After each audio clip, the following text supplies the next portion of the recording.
back. How many people watch the news? Anybody watch the news? How many people after they watch the news wish they hadn't watched the news? Man, these last couple weeks as I've been preparing for this message, my heart's been grieved because we have a new baby, and so to pass time and to keep him asleep and to keep my mind occupied and not be busy and not be falling asleep while I'm holding him, I've been watching the news. And it was either a good idea or a terrible mistake to watch the news based on whatever day the news was reporting. But I was watching the news, and I was so grieved to find a few weeks back in Florida, a young man, 20 years old, was shot and killed in the neck by some people. And it was interesting, as I was watching the report, they said that had somebody had put their cell phone down and stopped recording this young man dying and helped him, he would have survived. A few days ago to a week ago, there was another 14 or 15-year-old boy who was dragged out of a liquor store in the streets of New York and stabbed to death. Two grown men watched as these other youth dragged him out and chose to do nothing about it. And had they intervened, maybe he might be alive today.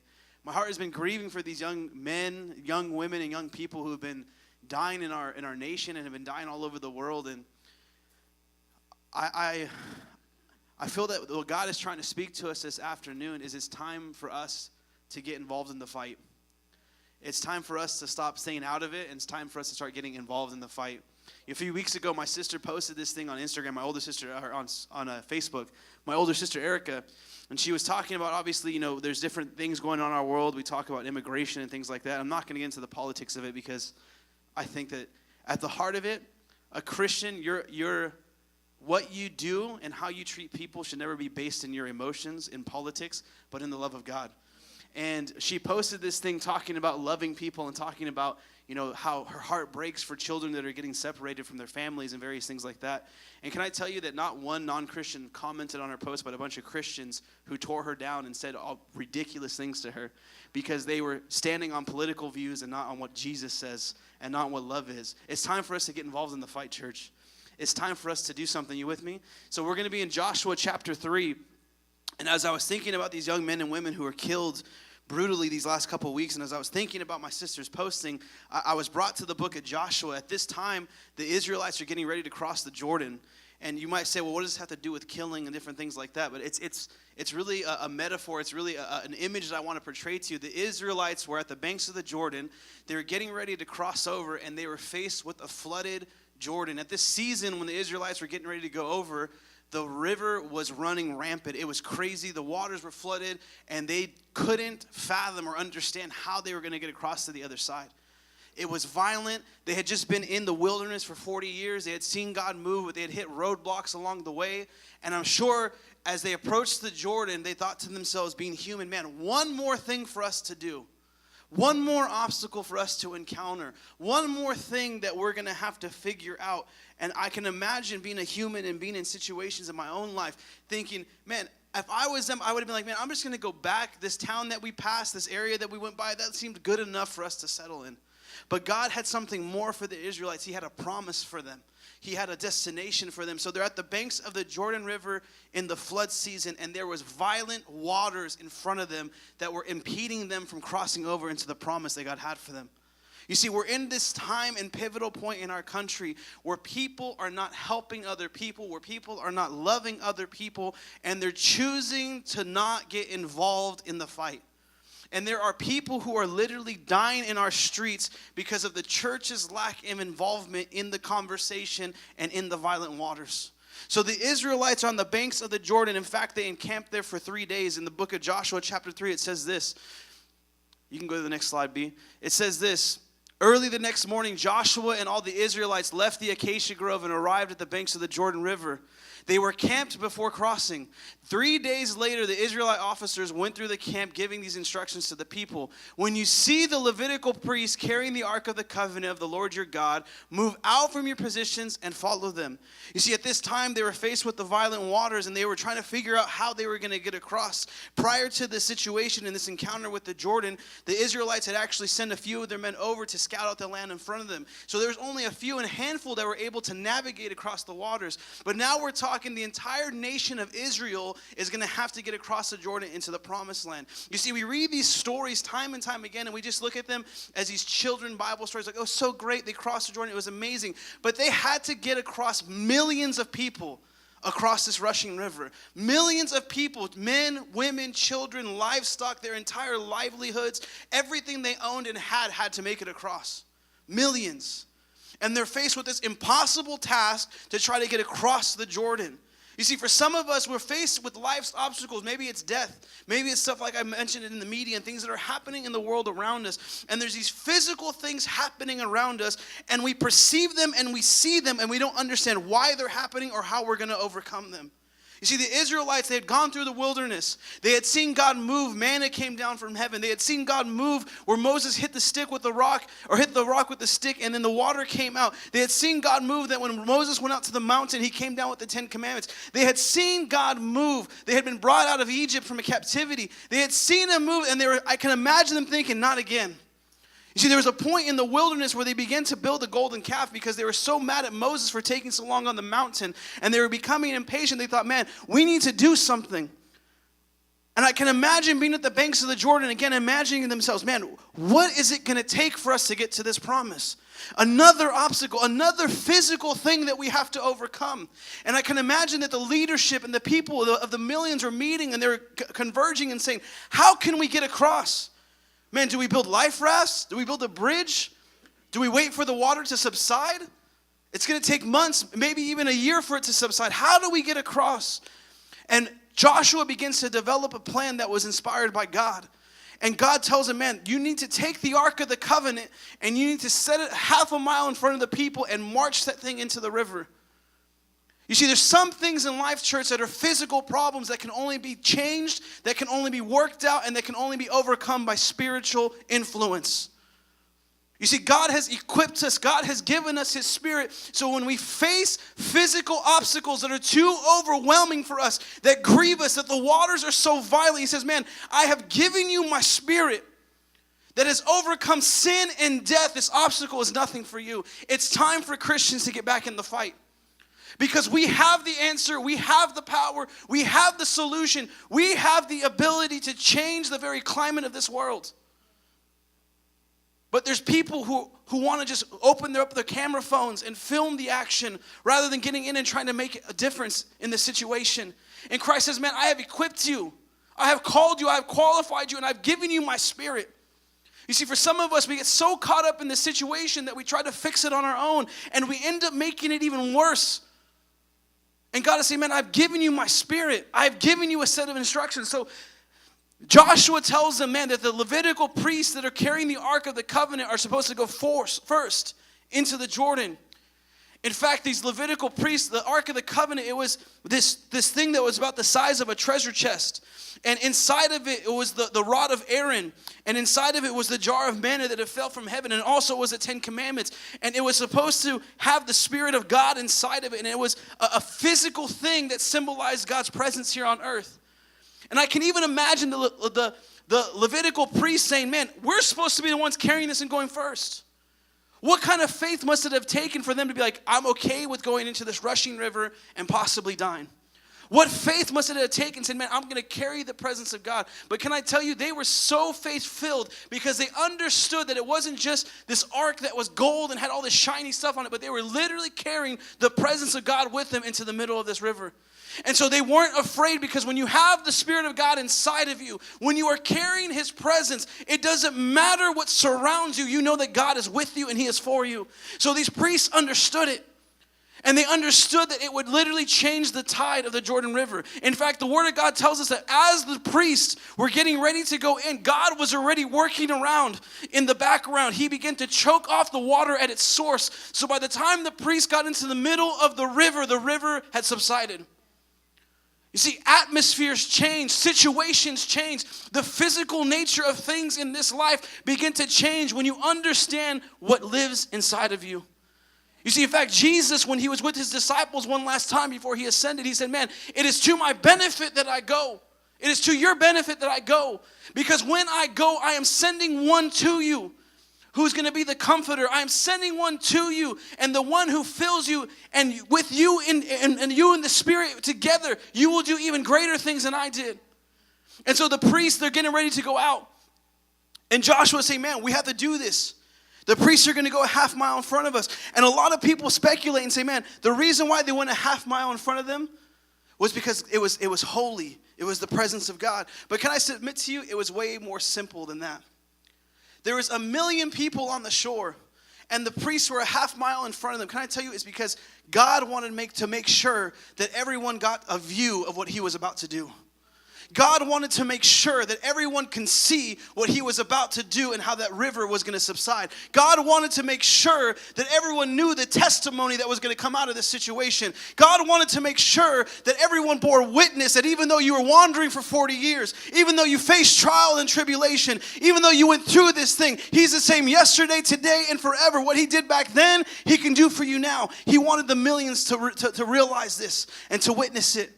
You see, we're in this pivotal point in our history, church, where Christians need to go out into the deep waters, where Christians need to go out into the violent waters and say, I'll go first. I'll go a half mile in front of her because I want everyone to see the testimony that is my life.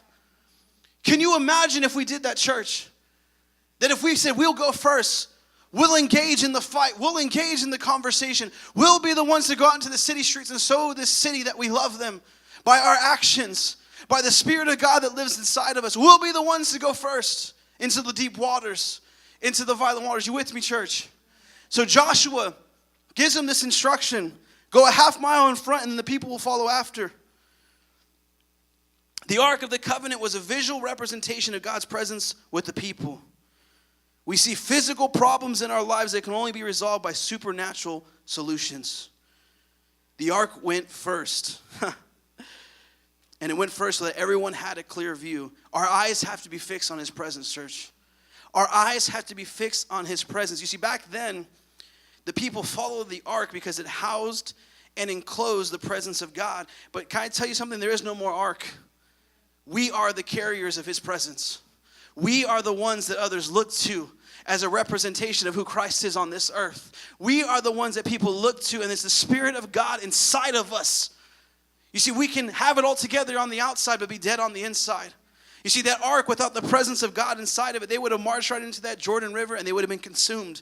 But because the presence of God on the inside matched the beauty that it was on the outside, when the presence of God is inside you and it's working, the physical and the supernatural are working together, you can accomplish much. You can do great things. You see, for some of us, we play church. We come to this church. We think that we have it all together. We tithe on Sundays. We pray on Sundays. But Monday through Saturday, we live in like hell. And God is saying, man, the physical, what you are trying to portray to people, it has to match what the Spirit is doing inside of you. And so God says, man, I have given you my Spirit. You are the representation of who I am on this earth. Now go into the deep waters. So Joshua sends them out into the deep waters. B, you can go to the next slide. And it was a spiritual thing. They say, well, we can't build life rafts. We can't do these things. So we got to send the Spirit of God in front of us for all to see. And so as they begin to send, then he said, man, the other instruction is this. The people have to purify themselves and get ready for what's about to happen. They have to consecrate themselves. They have to ask God to forgive them of their sins because what I'm about to do is going to be crazy. And the only way that they're going to be able to make it across is that they have the same spirit, if they have the same heart, and if they have the same understanding of what I'm about to do. And so the people begin to set this stage up and begin to follow these instructions. And God begins to move and choke the water off, and it begins to reside. And the people cross over. Millions of people, women, men, children, millions of people cross over because they were obedient to the Spirit of God and to what God was telling them to do. You see, for some of us, we get so caught up in what's physically happening to us. God says, man, I've already given you the instructions. I've already given you the spiritual solution for this thing, but you're choosing not to listen to what I've told you to do. You see, the people of Israel, they could have heard these things and thought it was crazy. Send the ark into this raging water with these priests? No, we'll build a bridge over this river. But God says, man, these are specific instructions. For some of us, these instructions seem crazy. For some of you, the instructions are, man, you need to leave this relationship, and that might seem crazy to you. For some of you, the instructions might be, man, you need to separate yourself from some of these people that are bad influences. That might seem crazy to you. For some of you, it might be, man, I need to leave my job that pays me good money because I have a different calling for you. So that might seem crazy to some of you. But the reason why you might be facing some physical issues that don't seem to be going away is because they can only be resolved with a spiritual answer from God. You with me? Everyone's been awfully quiet this afternoon. Come on. Touch your neighbor. Say, wake up. Go to the next slide, B. I want to talk about the physical for a second too. So the people of Israel, The spiritual solution is to send God's presence with the Levitical priest into the river. But the physical aspect to this is this. God says, man, here's the spiritual solution. Now take the physical step to show me that you're in agreement with this solution that I provided. He says, here's the spiritual solution. Now take the physical step of faith to show me that you're in agreement with what I'm about to do. So the Levitical priests are at the water's edge, and Joshua tells them, now God says you need to take some steps into the middle of this river. He says the solution is to bring his presence into it, but you actually got to do it. You actually have to take the physical step to show that you're in agreement with what the Spirit is trying to do. You see, for some of us, you know the solution. God has given it to you. He said, man, this is what you have to do, but you don't want to do it. You don't want to take the physical step because of what it might cost you. You don't want to take the physical step because of what you might have to give up, because of what might be required of you. For some of you, it's fear. Man, I know what God is asking me to do. I know he's asking me to leave this job, but is he really going to provide to me after I leave? Well, I know what God is telling me to do when I'm in this relationship I know I shouldn't be in, but I'm afraid that I might not be able to find somebody after I leave that relationship. Well, I know that I'm supposed to stay at this church and get plugged in, but I'm afraid what God might call me to if I step into this church and step into leadership. Well, I know that I'm supposed to do this, but I'm afraid about what might happen. But God is saying, man, you need to put faith into action and take the step in the spiritual. And so the Levitical priests begin to step and go into the water, and the water begins to reside. See, God is calling some of us into deep water this morning. God is calling us into the violent waters because there are people who are literally dying, who need to see an example of who Jesus is on this earth. Can I tell you that the millions were influenced by the priests because they saw that God was going to do it? The priests were in the water and they saw the water to reside, and faith began to build in the millions standing on the shore. Faith began to rise up. Hope began to rise up. All the 40 years in the wilderness of the brokenness and of the hurt and the people being killed off and things happening, faith and hope began to rise up again, and an entire nation began to get their fight back again, and they begin to understand that there was a God in heaven who loves them, a God in heaven who is for them, a God in heaven that would see them across the Jordan, a God in heaven that would see them into the promise. Can you imagine with me, church, if Christians would get back in the fight and go into the violent waters and say, I'll be the one that goes first. I'll be the carrier of his presence, and watch the millions who are a half mile on the shore begin to see that there is a God who loves them. Watch an entire nation change. The church needs to stand up. It's a scary statistic that I was looking at last night, that over a third of the world's population does not believe in God. We have 7.5 billion people in this earth, and a third of them proclaim that their religion is not believing in God. Can you imagine if we would take that step? If we would match our physical with God's spiritual? You with me? So they begin to go out into the middle of the Jordan, and the water begins to reside. And what seemed impossible, and what seemed overbearing, and what seemed like it wouldn't happen, begin to happen. You see, the Jordan was the doorway to the promise. You see, when I see bad things, I get grieved, but my spirit begins to leap up inside me. Sam, you can come up. Because it's just an opportunity for God's glory to be revealed. You see, how would you know of God's goodness if you've never been through some bad things? How would you be able to speak to God's goodness if you weren't able to walk through the storms of this life and come out on the other side and realize that he's been with you all the time? How would you know God's goodness if you weren't faced with trial and tribulation and you didn't trust him enough to take that physical step into the spiritual? That's the kind of God we serve, that even in the bad, he can take everything that the enemy intended for evil, he can turn around and use for the good of those who love him, who have been called according to his purpose. You see, there's people that are dying, but God can bring life back to a hurting and dying world. God can restore, God can renew, God can bring this nation that was once founded under God back under him. But it's going to take Christians getting back in the fight. It's going to take Christians saying, I'll go out into the violent waters. I'll be the ones to go first. I'll be the one first. I'll be the carrier of his presence. Even if no one else believes it, I believe it, and I'll take the physical step of faith to match the spiritual thing that God is asking me to do. And watch families begin to change. Watch cities begin to change. Watch revival begin to come because we've matched the physical with God's spiritual. People's lives are literally on the line. And God is asking us to move. He is asking us to move because we're the carriers of his presence. Can you imagine, church, we have the answer to any disease. We have the answer to any sickness. We have the answer to death itself. His name is Jesus. And I can't live like this anymore when I see people dying in the streets and people so concerned about catching it on video to become famous on social media, and people are literally dying because we choose to do nothing about it. I can't live like that anymore. Police and ambulance and EMTs say, man, these people would have lived if someone would have stepped in. And it goes even beyond that, because heaven and earth will pass away, but his word, his kingdom, it will never fade. It will never pass away. There are spiritual and eternal implications to this thing, because even though these people are dying, man, they've never even heard the good news of Jesus. See, I could be killed tomorrow. I can die a year from now. And can I tell you what? I know where I'm going. But what breaks my heart even more is that people don't know because we were not willing to go into the violent waters.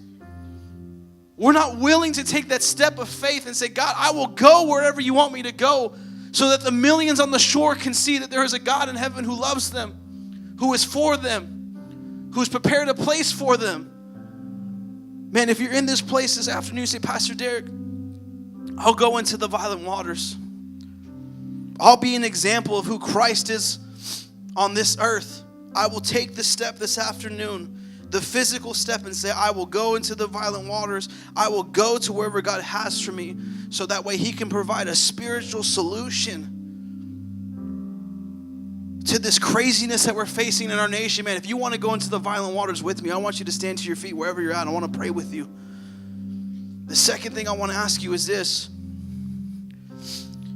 Man, maybe you're like those millions that are standing on the shore. You've gone through some things. You see, for some of us, we get faced with so much nonsense, so much disaster, so many roadblocks, and we face it time and time again, and we try to deal with it with our own two hands, without involving God, without asking him what he wants us to do. And we get to this mentality where it's like, man, it was almost easier to be back in captivity than it is to face this thing. Can I tell you, that's the biggest lie of the enemy. See, he would love nothing more than for you to disregard your birthright of being more than a conqueror through Jesus Christ. And he would like nothing more than for you to not understand and realize that greater is he that lives within you than he that is in the world.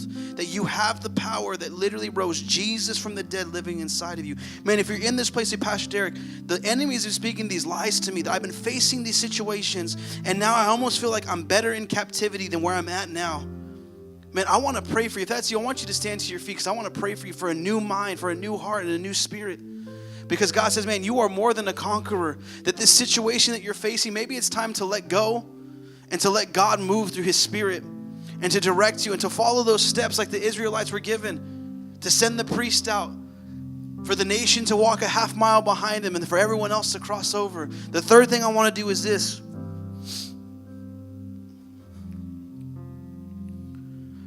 If you're in this place and maybe you have some doubt that God can do this, I also want you to stand, because I want to pray for you. Because I want God to begin to raise hope up in you. And again, there was an entire nation who had gone through trial, tribulation, breakthrough in the 40 years. And I guarantee there was doubt on that shoreline. But when they saw God move in the middle of the Jordan, hope began to rise again. Faith began to rise again. Trust began to rise again. I want you to stand if that's you. And the last thing I want to ask is that for those who are standing, man, come to the front of this altar. I want to pray for you. Come on. For those who are sitting, give them a hand as they come. Come on. Come on, church.